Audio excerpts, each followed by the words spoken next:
Welcome to our video on how to prevent high blood pressure after 40. As we age, our arteries can lose their natural elasticity, becoming narrow and less pliable over time, which elevates blood pressure. Consequently, our heart has to work extra hard to circulate blood throughout the body, further compounded by atherosclerosis, a disease characterized by damage to artery walls.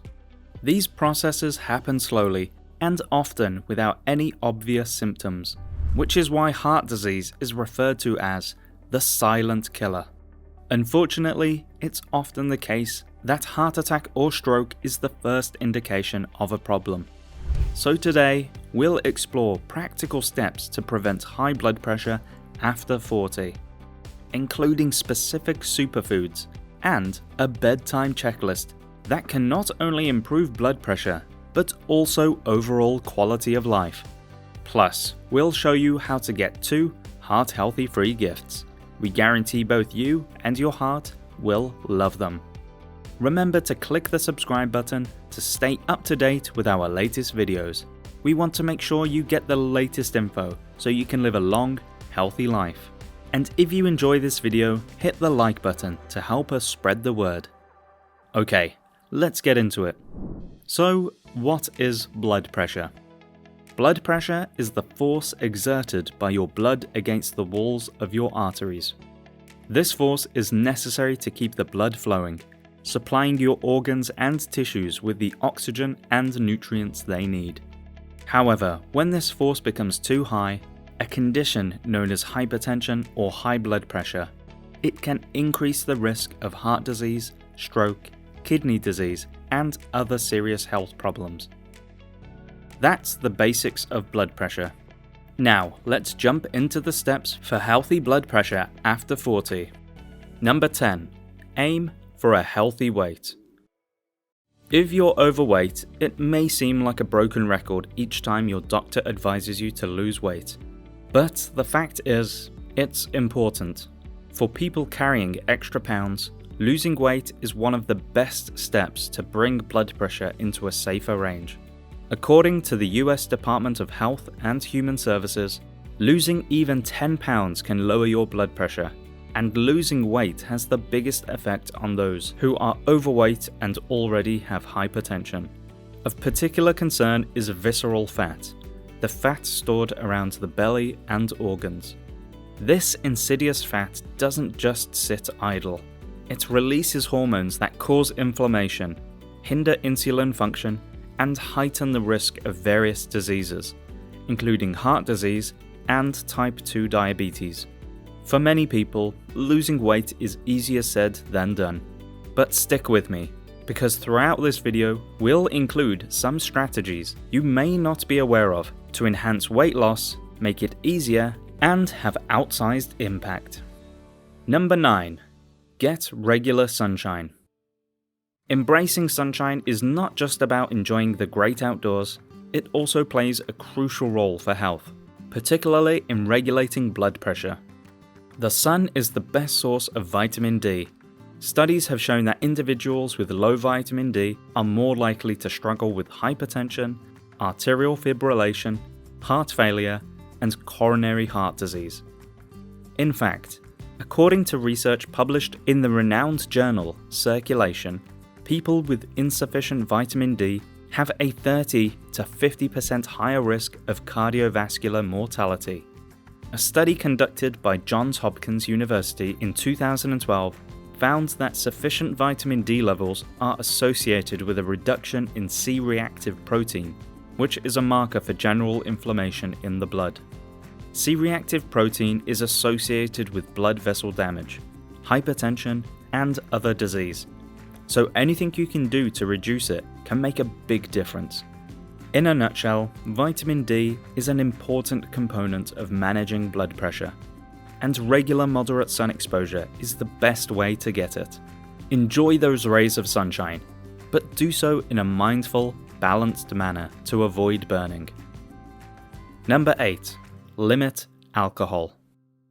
While a glass of red wine might be lauded for its heart benefits, Overconsumption can steer the ship in the opposite direction, raising blood pressure and increasing risk for heart disease. The American Heart Association recommends that if you drink, limit your consumption to no more than 2 drinks per day for men and 1 drink per day for women. Regularly exceeding these limits can lead to chronic hypertension and harm your liver, brain, and heart. Not only does alcohol directly influence blood pressure, but it can also interfere with the effectiveness of blood pressure medications, making it harder to manage existing hypertension. Also, be aware of the holiday heart syndrome, a term describing sudden cardiac events due to binge drinking, often around holiday time. If you choose to drink alcohol and you haven't been told to avoid it completely, the trick is moderation. Number 7. Don't smoke. We all know smoking is bad, so we won't spend too long on this one. Smoking not only increases your blood pressure temporarily, but also damages your blood vessels and hardens your arteries, making them more prone to atherosclerosis, as well as all numerous other diseases.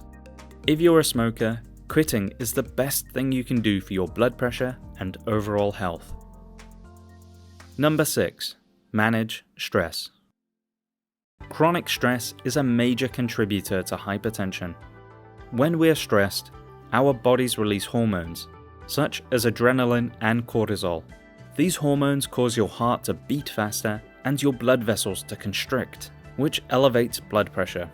That's fine for short-term responses, but when stress becomes chronic, it means your blood pressure is often higher than it should be, and that can lead to chronic hypertension. Moreover, chronic stress often leads to behaviors that further accelerate heart disease. For example, harmful coping mechanisms such as excessive alcohol or smoking. Or it can be a demotivating factor that stops you from healthy behaviors like exercise. So it's imperative to find ways to manage stress effectively.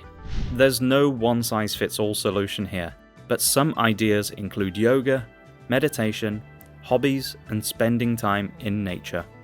Equally important is building a support network of friends and family. For some people, seeking professional help, like counseling or coaching, can also make a big difference. And remember, stress is not inherently bad. It's when stress becomes chronic that it's a problem. So, try not to stress about stress. Instead, focus on nurturing your mental health and finding healthy ways to respond to life's demands. It's not just your blood pressure that will thank you. Your overall health and well-being will too. Which ties in nicely with Number 5. Sleep well. Never underestimate the power of a good night's sleep. When you sleep, your body works to regulate stress hormones and keep your nervous system healthy. Chronic sleep deprivation or poor sleep quality disrupts these important processes. Furthermore, insufficient sleep can lead to insulin resistance, contributing to diabetes and heart disease. But let's face it, getting a good night's sleep can feel like an uphill battle. So, here's a quick checklist to help you optimize your sleep. 1. Set a consistent schedule. Try to go to bed and wake up at the same time every day, even on weekends. This consistency helps to regulate your body's internal clock. 2. Create a sleep-friendly environment. Make your bedroom dark, quiet, and cool. Consider using eye shades, earplugs, or a white noise machine if needed. Invest in a comfortable mattress and pillows. 3. Avoid caffeine and alcohol. These substances interfere with sleep. Avoid consuming them close to bedtime. 4. Turn off screens an hour before bedtime.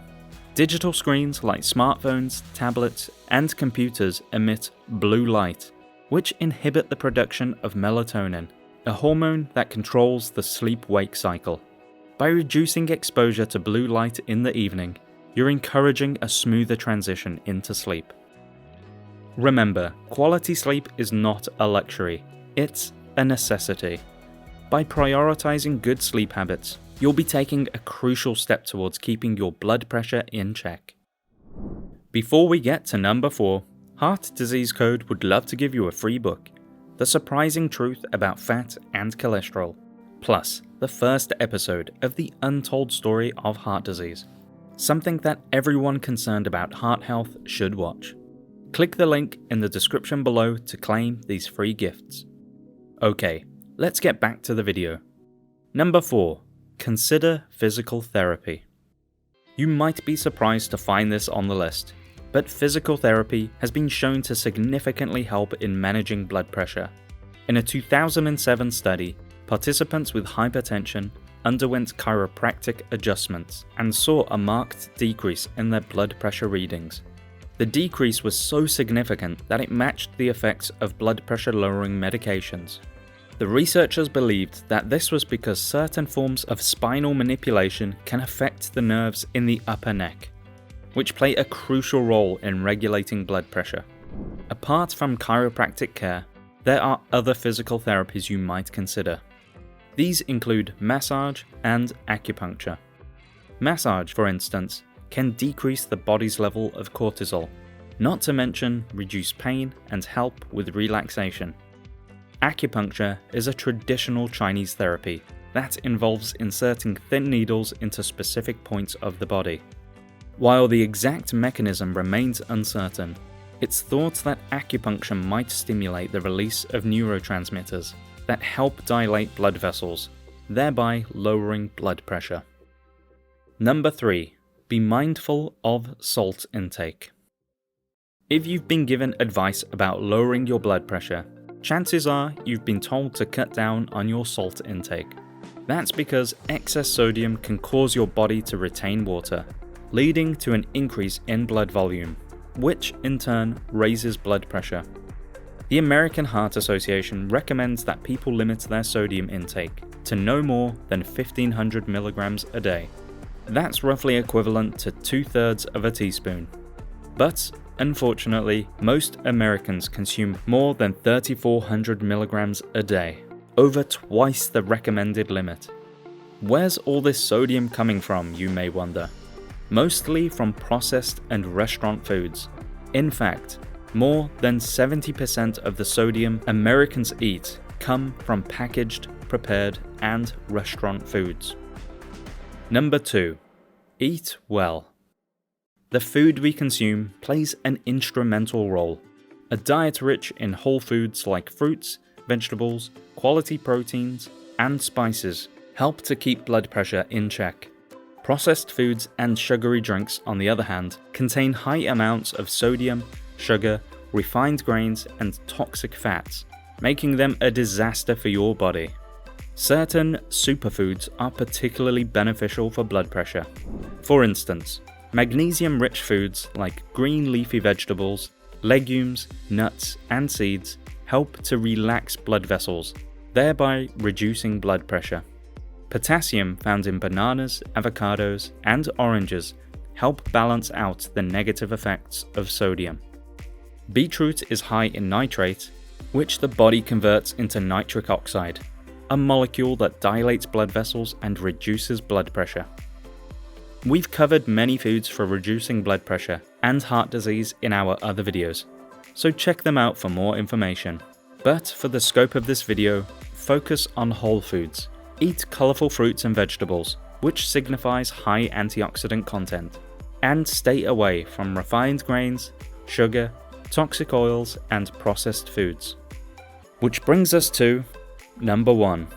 Exercise regularly. If there's one magic bullet, it's regular physical activity.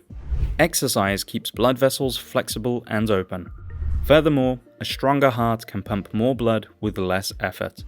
And, as we discussed, hormones like adrenaline and cortisol increase blood pressure, and exercise helps to regulate these hormones. Plus, exercise helps to maintain a healthy weight, manage stress, and sleep better, which, as we've discussed, are all vital. So, what type of exercise should you be doing? A mixture of cardio, strength training, and flexible exercises is ideal. But the most important thing is to start where you are today and find a type of movement that works for you.